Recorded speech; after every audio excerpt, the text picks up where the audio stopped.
पिछले वीडियो में हमने सेलों के श्रेणी क्रम समूह को समझा था और उसकी धारा के लिए एक सूत्र की उत्पत्ति की देखी थी।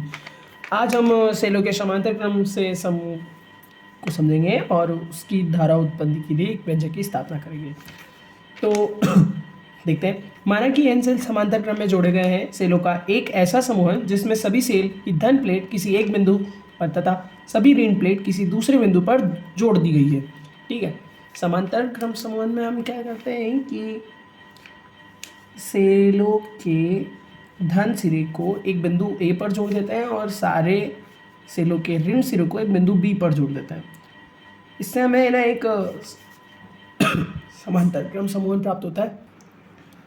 तो इन बिंदुओं को प्राप्त करने के बाद जब बिंदु को बाहरी परिपथ से जोड़ दिया जाए तब इन दोनों बिंदुओं को हम एक बाहरी प्रतिरोध जिसमें एक R जुड़ा हुआ है और इसमें बहने वाली धारा का मान कितना है, I है।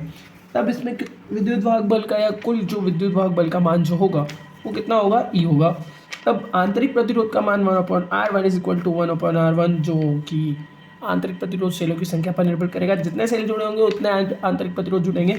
तो 1/R1 is equal to 1/R plus 1/r plus 1/r। ये कितनी बार से आएगा, ये सेलों की संख्या पर निर्भर करेगा। अगर 3 सेल जुड़े हुए हैं तो 3 बार, अगर 4 बार तो 4 बार।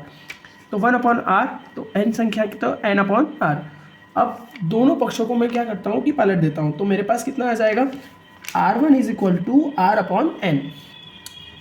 तब ये तो आ गया आंतरिक प्रतिरोध का मान जिसमें प्रतिरोध पे पड़ने वाले बल का मान निकलता है। अब हम मानते हैं कि इस परिपथ में संपूर्ण जो प्रतिरोध लग रहा है उसका मान कितना होगा।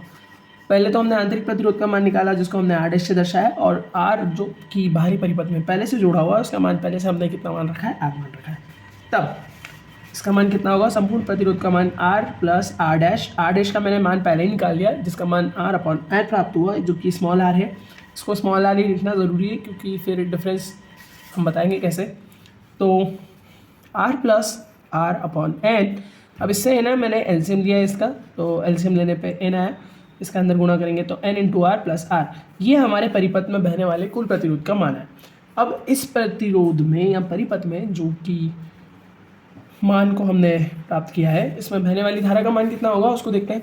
अब परिपथ में बहने वाली धारा is equal to I is equal to कुल विद्युत वाहक बल बटे प्रतिरोध। कुल विद्युत वाहक बल का मान कितना है, E है, और इसमें जो प्रतिरोध बहने वाला या लगने वाला था उसका मान कितना आया, n into R plus small r बटे n। इस विद्युत वाहक बल के नीचे हम प्रतिरोध का मान लिखते हैं और धारा आई ऐसे कैसी। पक्षांतर करने पर हमें ये प्राप्त होता है n into E/n R plus R, जहाँ पर n सेलों की संख्या, E विद्युत वाहक बल और आंतरिक प्रतिरोध स्मॉल r और कैपिटल R यहाँ पर एक बाहरी प्रतिरोध में या बाहरी परिपथ में जुड़ा प्रतिरोध है। ठीक है। इसमें भी दो कंडीशनें बनती है। कौन सी, ये एक तो परिणामी धारा के लिए सूत्र आया जो कि हमारी परिपथ में बहने वाली धारा के मान को दर्शाता है। ठीक है, जिसको हमने आई बोला था। अब इस धारा का मान क्या है कि इस आंतरिक प्रतिरोध और बाहरी प्रतिरोध के मान पर डिपेंड करता है कि अगर आंतरिक प्रतिरोध का मान अगर ज़्यादा हो बाहरी प्रतिरोध से तो क्या स्थिति होती है जो कि धारा के मान को इफेक्ट करती है, और अगर आंतरिक प्रतिरोध कम है और बाहरी प्रतिरोध ज़्यादा है तब धारा का मान क्या होगा। इस स्थिति को देखते हैं। तो पहली स्थिति में हम लेते हैं कि जब आंतरिक प्रतिरोध का मान R इज स्मॉल या R is less than capital R, कि आंतरिक प्रतिरोध का मान कितना कम हो, R से या बाहरी प्रतिरोध से क्या हो, कम हो, तब इस स्मॉल r का मान हम 0 के मान के बराबर मान लेते हैं। तो इस समीकरण में क्या बचता है, NE/nR, और इस R की जगह हम 0 लिख लेते हैं।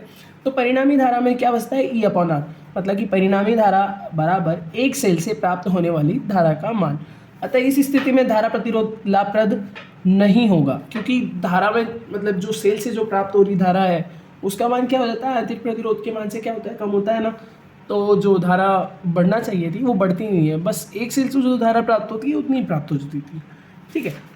अगली स्थिति में हम देखते हैं कि जब आंतरिक प्रतिरोध का मान क्या हो, बाहरी प्रतिरोध के मान से क्या हो, ज़्यादा हो, तब अब हमने इक्वेशन में पहले स्मॉल r का मान 0 माना था, अब हम मानेंगे कि इस कैपिटल R का मान क्या हो जाए, 0 हो जाए। तब हमारे पास क्या बचता है, I is equal to n into E/R। तो NR मतलब तो परिणामी धारा का मान कितना होगा, n जो कि सेलों की संख्या को दर्शाता है, E/R जो विद्युत वाहक बल या सेलों से जो प्राप्त होने वाली धारा थी उसके मान को दर्शाता है। मतलब कि n अगर संख्याएं 2 होगी तो दुगना हो जाएगा धारों से, मतलब सेलों से जो विद्युत धारा होगी वो अगर 3 सेल जुड़े होंगे तो 3 गुना हो जाएगी। अतः सेलों का आंतरिक प्रतिरोध अधिक होने पर